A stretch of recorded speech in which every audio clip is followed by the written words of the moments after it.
이름만 들어도 다 아는 명문대학에 들어가면 얼마나 좋을까요? 명문대학에 합격한 학생은 졸업 후에 대단한 일을 할 것 같지 않습니까? 그렇게 기대하는 게 당연하죠.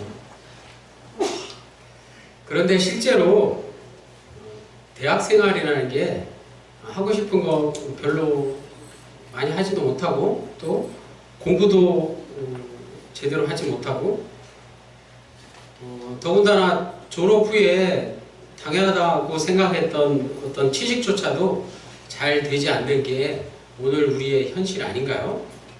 어떻게 해야 됩니까? 그게 어디 대학 문제만 그렇습니까? 대기업에 소위 말하는 좋은 직장에 취직을 해도 거기서 하는 일들이 자신의 기대와는 다르다는 것을 알게 되면 정체성을 생각해 보게 되죠. 또 미래에 대한 불안감이 들기 마련입니다.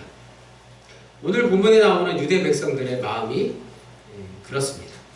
바벨론에서 돌아올 때 얼마나 큰 기대를 가지고 왔을까요?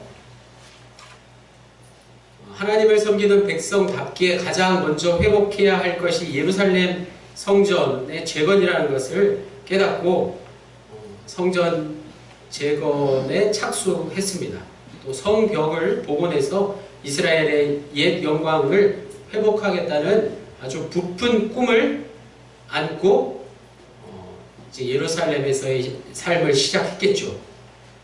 그런데 막상 예루살렘에 돌아와서 그들이 발견한 것은 엄청난 쓰레기 더미 뿐이었습니다. 그 쓰레기 더미를 치우는 데만 많은 시간이 걸릴 것 같으니 심정이 어떻겠을까요? 무려 70년 동안이나 바벨론 포로기 동안 방치되어 온 그 쓰레기 더미를 보고는 큰 실망과 좌절에 빠졌습니다. 더 큰 문제는 그 쓰레기 더미를 치울 만한 여력이 없다는 거죠. 사람도 없고 물자도 없고 장비는 더더구나 없었을 것입니다. 허탈해하면서 성전 재건을 그만 중단해버리고 말았습니다. 그 이후에 15년 동안 성전 재건을 하지 못하고 큰 혼란을 겪었습니다. 사마리아에서 성전 재건을 반대하는 또 많은 반대 세력들이 그들을 힘들게 했습니다. 그때 오늘 본문의 말씀대로 하나님의 말씀이 학개 선지자를 통해서 다시 한번 이스라엘 백성들에게 선포됐습니다. 그 말씀의 핵심은 오늘 말씀의 제목 참된 성전이 무엇인가에 대한 말씀이었습니다.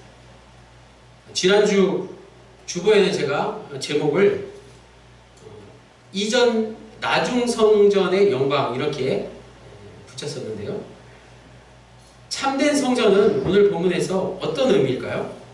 보잘것없는 성전이지만 내가 원하는 성전이다. 이런 게 학개 선지자를 통해서 선포된 하나님의 말씀이었습니다. 그 나중 성전의 영광, 성전의 나중 영광은 이전 성전의 영광보다 훨씬 클 것이다 라는 게 오늘 말씀의 핵심이에요. 그 말씀을 잘 기억하시면서 또 다음 주일에는 신약의 본문을 가지고 참된 성전의 의미를 연속으로 생각해 볼 수 있기를 원합니다. 학개 1장 15절에서 2장 3절 말씀을 제가 다시 한번 읽겠습니다. 그때 다리오 왕 제2년 여섯째 달 24일이었더라. 일곱째 달 곧 그 달 21일에 여호와의 말씀이 선지자 학개에게 임하니라. 이르시되 너는 스알디엘의 아들 유다 총독 스룹바벨과 여호사닥의 아들 대제사장 여호수아와 남은 백성에게 말하여 이르라. 너희 가운데 남아있는 자 중에서 이 성전의 이전 영광을 본 자가 누구냐? 이제 이것이 너희에게 어떻게 보이느냐? 이것이 너희 눈에 보잘것없지 아니하냐? 이 말씀이에요. 제2성전 스룹바벨에 의해서 지어질 예루살렘 성전은 보잘것없었습니다. 2장 1절에 나오는 7월 21일은 성전 건축을 재개한 지 한 달쯤 지난 때였습니다. 동시에 이제 우리 셋째 주일이면 추수감사주일을 맞이하는데요. 하나님께 드리는 이스라엘 백성들의 절기인 초막절의 마지막 날이기도 했습니다. 수장절이자 초막절의 마지막 날이기도 했습니다. 그런데 유다 백성들은 그리 기뻐할 처지가 못 됐습니다. 그들에게 수확은 정말 형편없는 것들이었습니다. 성전 제단에 올린 그 열매들이 얼마나 보잘것없는 것이었겠습니까? 아마도 그들은 바벨론 포로기가 끝나기만 하면, 그래서 예루살렘으로 다시 돌아와서 성전 재건을 시작하기만 하면 성전의 영광이 다시 임할 것이라고 믿었던 것이죠. 하나님을 섬기는 삶의 우선순위만 바로 잡으면 곧 모든 일이 다 형통할 것이라고 믿었던 것입니다. 그런데 일을 시작한 지 한 달여 시간이 흘렀지만 변화의 기미가 보이질 않았습니다. 무언가 잘못된 것이 있었기 때문이겠죠. 무언가 원인이 있었을 것입니다. 그것이 무엇이었을까요? 오늘을 사는 우리 역시 비슷한 경험을 할 때가 있습니다. 열심히 공부했는데, 열심히 일했는데, 열심히 사역했는데 구체적인 열매가 없을 때가 왜 없겠습니까? 그 원인을 하나님을 멀리하고 세상과 가까이 한 것이라고 생각해서 다시 하나님께 돌아와서 눈물로 회개하고 열심히 기도했음에도 여전히 일이 잘 풀리지 않고 상황이 더 악화되는 것이 우리의 현실일 수 있습니다. 우리는 이런 상황을 어떻게 받아들여야 할까요? 본문의 유다 백성들이 실망하고 낙심한 이유는 첫 번째, 자신들의 문제를 직시하지 못했기 때문입니다. 하나님의 관점에서 그렇습니다. 먼저 그들은 비교 대상을 잘못 선택했어요. 스룹바벨의 성전을 솔로몬의 성전과 비교한 것이 잘못됐다는 것입니다. 그들은 자신들이 짓고 있는 성전을, 그 초라한 성전을 과거 솔로몬의 성전과 비교했던 것입니다. 지금 그들이 짓고 있는 성전은 솔로몬 성전과 비교될 수 없는 것이었습니다. 솔로몬 시대는 우리가 너무나도 잘 알고 있듯이 이스라엘이 남북으로 분열되기 전 통일 왕국을 이루며 이스라엘 역사상 가장 막강한 국력을 자랑하던 때 아니겠습니까? 이웃나라에서 조공을 받고 수십만 명의 군대를 일으킬 만한 국력을 가지고 있었을 때입니다. 그때 지어진 성전이죠. 더구나 다윗이 모든 것을 다 미리 준비해 놓았기 때문에 가능했던 것입니다. 그에 비해서 바벨론 포로기에서 돌아와 이제 고작 5만 명 밖에 되지 않는 이스라엘 민족들이 무슨 힘과 돈과 물질이 있었겠습니까? 주변에 그들을 도와주려는 이들은 당연히 없었고, 보이는 거라고는 그 엄청난 쓰레기 더미 뿐이었습니다. 솔로몬 성전이 거대한 궁궐이었다면 지금 이들이 짓고 있는 성전은 초라한 가건물 정도였을 것입니다. 특히 그들을 더욱 낙심하게 만든 것은 예전 성전, 즉 솔로몬 성전을 직접 본 이들의 말 때문이었습니다. 그들은 옛날 성전과 지금의 성전을 늘 비교하면서 이건 아니야, 이러면 안 되지. 옛날 성전은 성전은 이렇게 지으면 안 되는 거야 라고 많은 사람들을 힘들게 한 것이죠. 그들이 정작 비교해야 할 대상은 옛날 성전이 아니었습니다.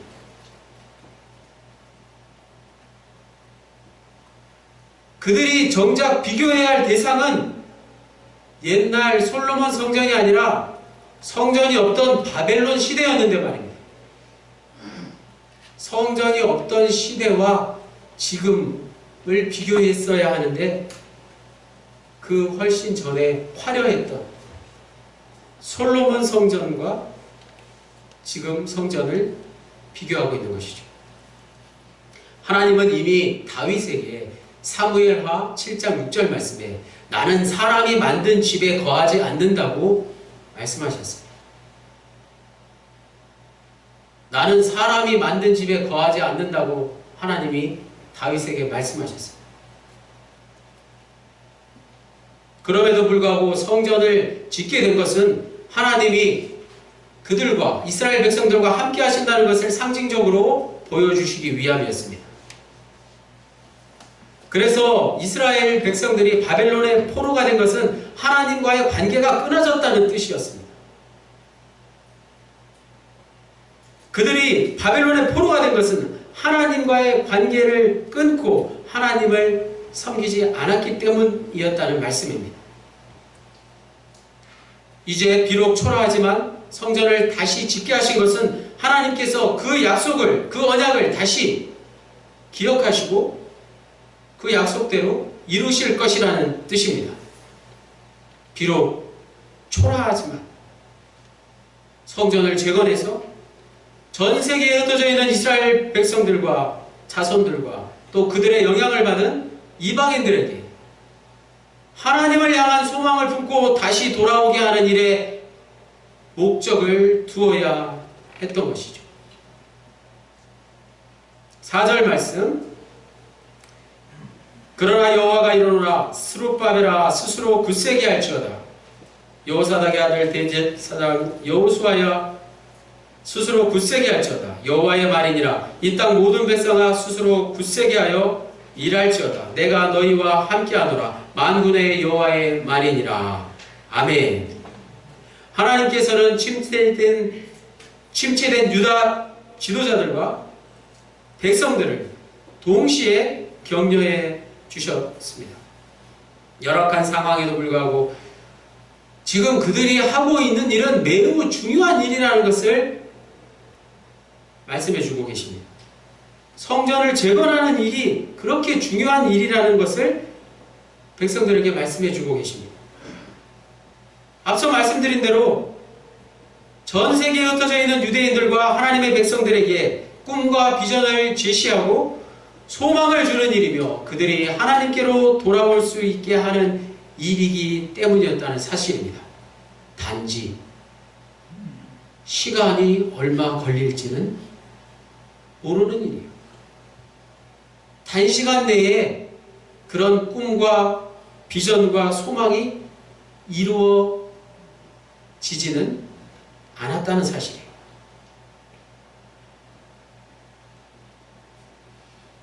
이 또한 오늘 우리의 상황과 비슷합니다. 우리가 사는 이 시간은, 이 세상은 나날이 얼마나 많은 일들이 일어나고 있습니까? 예수 믿는 사람들의 모습이 어떻습니까? 현대 그리스도인들의 모습이 한치 앞을 내다볼 수 없는 그런 상황이 되어버렸습니다. 오늘 예수를 잘 믿다가 교회를 잘 다니다가 내일 갑자기 어떻게 될지 모르는 그런 시대를 우리가 살고 있습니다. 청년들이 교회를 떠나고 믿음을 저버리고 하나님을 멀리하고 하나님을 인정하지 않는 그런 시대가 우리에게 도래했습니다. 그런 가운데 교회는 자칫 세상의 걱정거리가 되어버린 현실입니다. 이런 상황은 마치 사방에서 총알이 빗발처럼 날아드는 것과 같습니다. 우리에게 어떤 총알이 들이닥칠지 모르는 상황이죠. 사방에 널려있는 거대한 쓰레기를 치우는 것도 힘든데 동시에 적군이 쳐들어오면 그것에 맞서 싸워야 하고 다시 성전을 지어야 하니까 얼마나 힘이 겹습니까? 하지만 그것이 바로 우리가 사는 이 땅에서 하나님의 나라를 만들어가는 일이라는 사실이 중요합니다.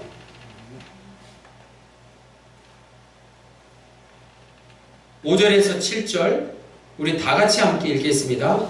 학계 2장 5절에서 7절까지 읽겠습니다. 시작. 너희가 애굽에서 나올 때에 내가 너희와 언약한 말과 나의 영이 계속하여 너희 가운데에 머물러 있나니 너희는 두려워하지 말지어다. 만군의 여호와가 이같이 말하노라. 조금 있으면 내가 하늘과 땅과 바다와 육지를 진동시킬 것이요 또한 모든 나라를 진동시킬 것이며 모든 나라의 보배가 이르르니 내가 이 성전의 영광이 충만하게 하리라. 만군의 여호와의 말이니라. 아멘. 하늘과 땅과 바다와 육지를 동시에 진동시킨 대표적인 사건은 바로 출애굽 사건입니다. 지금 하나님께서 출애굽의 역사를 다시 일으키시겠다고 말씀하고 계십니다. 전 세계에 흩어져 있는 이스라엘 백성들과 그들을 따라올 이방인들까지 전부 구원받으려면 모세의 출애굽보다 수천 배, 수만 배 더 큰 구원의 역사가 일어나야 하겠죠. 그러나 본문은 문자적인 출애굽을 의미하는 말씀이 아닙니다. 이 말씀이 가리키는 것은 바로 무엇일까요?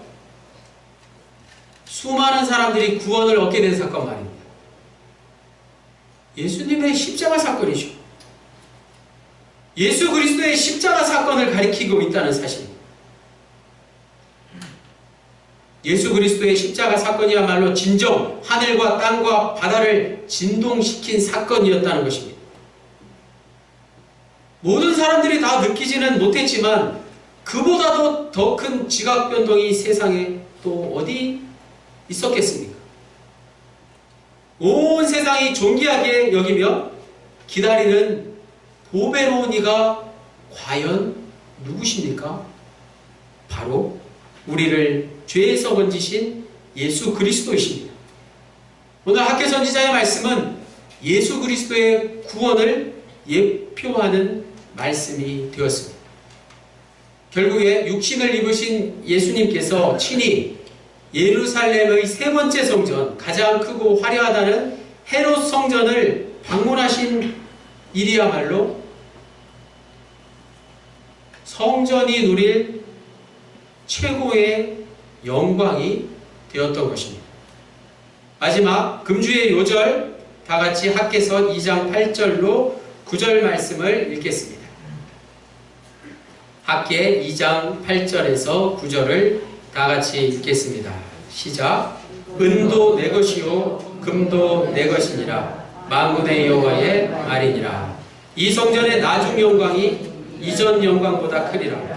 만군의 여호와의 말이니라. 내가 이곳에 평강을 주리라. 만군의 여호와의 말이니라. 아멘. 은도 하나님의 것이고 금도 하나님의 것이기 때문에 하나님께서는 주실 마음만 있으시면 얼마든지 우리에게 주실 수 있습니다. 은과 금뿐이겠습니까? 그보다도 더 값진 것을 우리에게 주실 수 있는 분이십니다. 그런데 내 마음대로 은과 금을 아무리 달라고 떼쓴다고 한들 하나님은 잘 주시지 않습니다.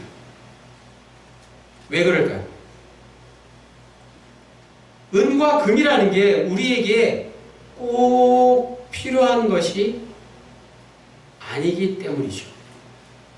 오히려 은과 금이 생겼을 때 분명히 걸림돌이 될 수 있기 때문에 하나님은 우리가 아무리 달라고 해도 그것을 주시지 않을 수 있습니다. 우리의 자세는 은과 금이 다 하나님의 것이라는 사실을 분명히 아는 것입니다.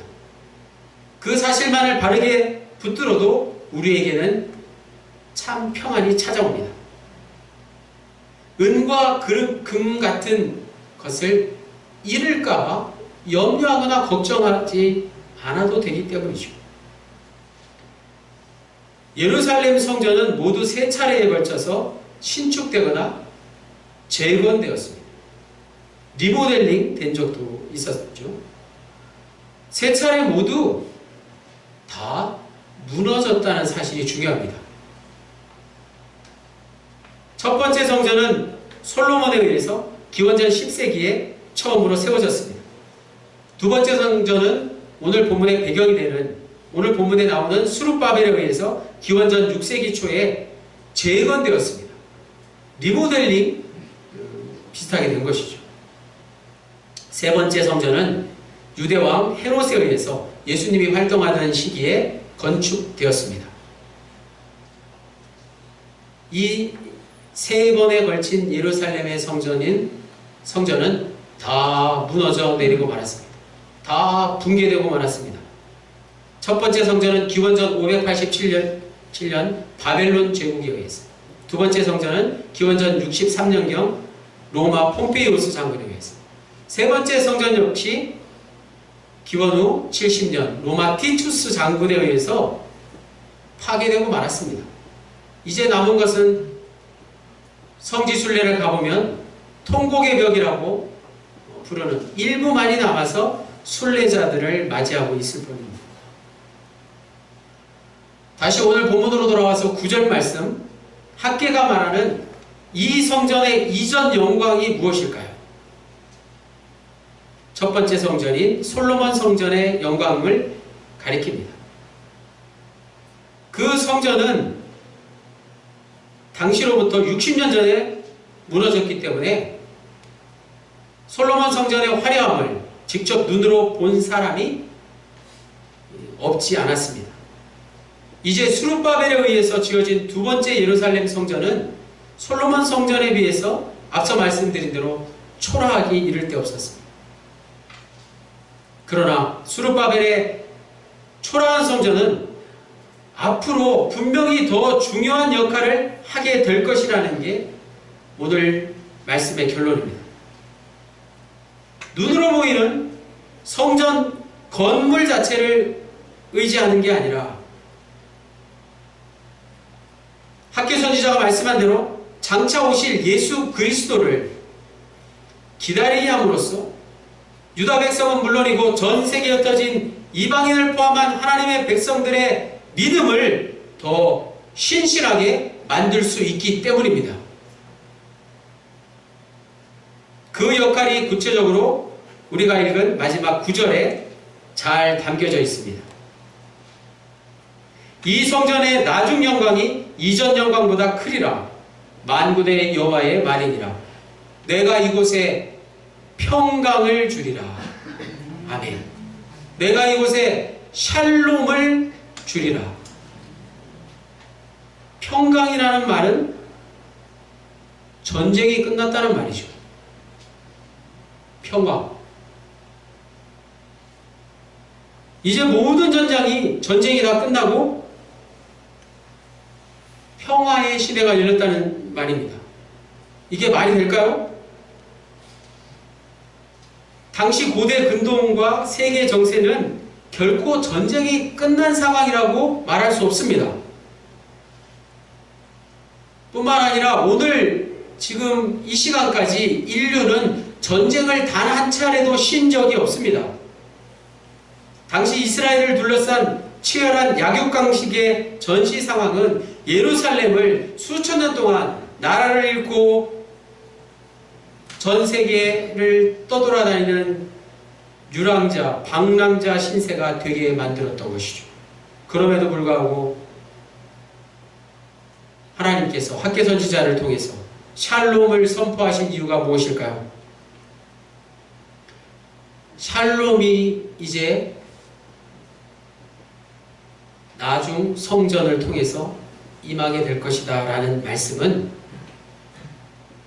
죄인과 죄인 사이의 전쟁은 계속될 것이지만 하나님과 죄인 사이의 전쟁은 끝날 것이라는 뜻입니다. 누구로 인해서? 예수 그리스도로 말미암아 모든 전쟁이 종결될 것이다 라는 뜻이죠. 예수 그리스도 안에서 하나님께 나오는 자는 결코 정죄함도 없고 죄책감도 없고 두 번 다시 전쟁을 할 필요가 없게 되는 것입니다. 오늘 우리 그리스도인들에게는 당연히 전쟁이 필요 없습니다. 예수 그리스도를 통해서 누리는 참 평안만이 있을 뿐입니다.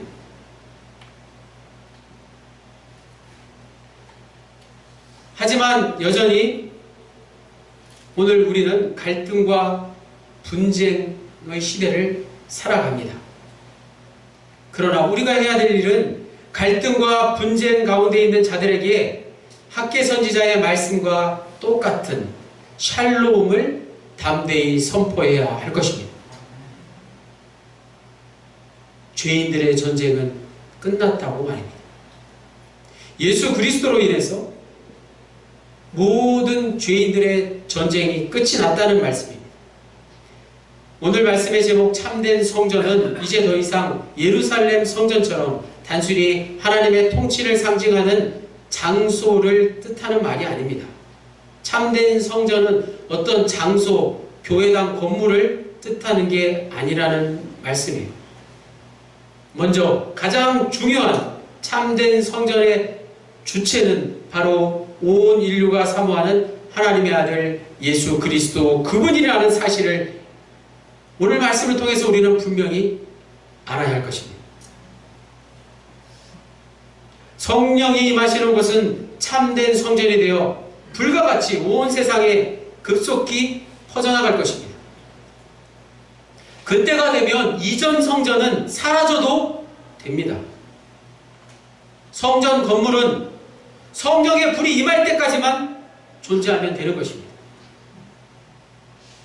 본문에 나오는 스룹바벨을 비롯한 성전을 재건하는 이들이 바로 그러한 일을 말없이 묵묵히 오랜 시간 감당한 것입니다. 참된 성전이 올 때까지 오랜 시간이 걸린다는 걸 알면서도 묵묵히 그 일을 감당해 내었습니다. 이제 11월이면 11월의 시작과 함께 합덕연문의 재건이 시작될 것입니다. 그러나 우리가 관심을 두어야 할 것은 눈에 보이는 외형의 재건만이 분명히 아닙니다. 우리의 마음, 우리의 내적인 재건이 훨씬 더 중요하다는 사실입니다. 오늘 우리도 똑같은 일을 감당하기 위해서 부르심받고 보내심을 받은 자들이라는 사실을 잊지 마십시오. 참된 성전을 기다리며 묵묵히 자신이 해야 할 일을 해 나가십시오. 스스로 마음을 굳세게 하십시오. 약한 마음 갖지 마십시오. 너무 쉽게 포기하지 마십시오. 너무 쉽게 편안한 삶으로 되돌아가지 마십시오. 성전을 이제 더 이상 눈에 보이는 건물로만 봐서는 안 됩니다. 내 마음에 오신 성령님이 바로 성전 되시오니 우리 그리스도인이 곧 성전이고 교회인 것입니다. 내가 성전이고 교회입니다. 내 마음에 성전을 보시면 내가 곧 성전이 되는 게 당연한 것입니다. 오직 유일하신 참된 성전 되시는 예수 그리스도를 따라서 성령 충만한 삶을 사시기를 우리 합덕연문의 재건이 그렇게 될 수 있기를 주님의 이름으로 간절히 축원합니다. 아멘. 기도드리시겠습니다. 주님, 눈에 보이는 성전만을 고집하는 성전주의에서 하루속히 벗어날 수 있기를 원합니다. 이 땅의 모든 교회가 하루속히 건물에만 집착하는 성전주의에서 벗어날 수 있게 해주십시오. 그리스도인의 삶에서 성전주의와 같은 비본질적인 것들로부터 깨어날 수 있게 해주십시오. 더 이상 겉과 속이 다른 삶을 살지 않기를 간절히 빌고 원합니다. 이 땅에 참된 성전으로 우리에게 오신 예수 그리스도의 이름으로 기도드립니다.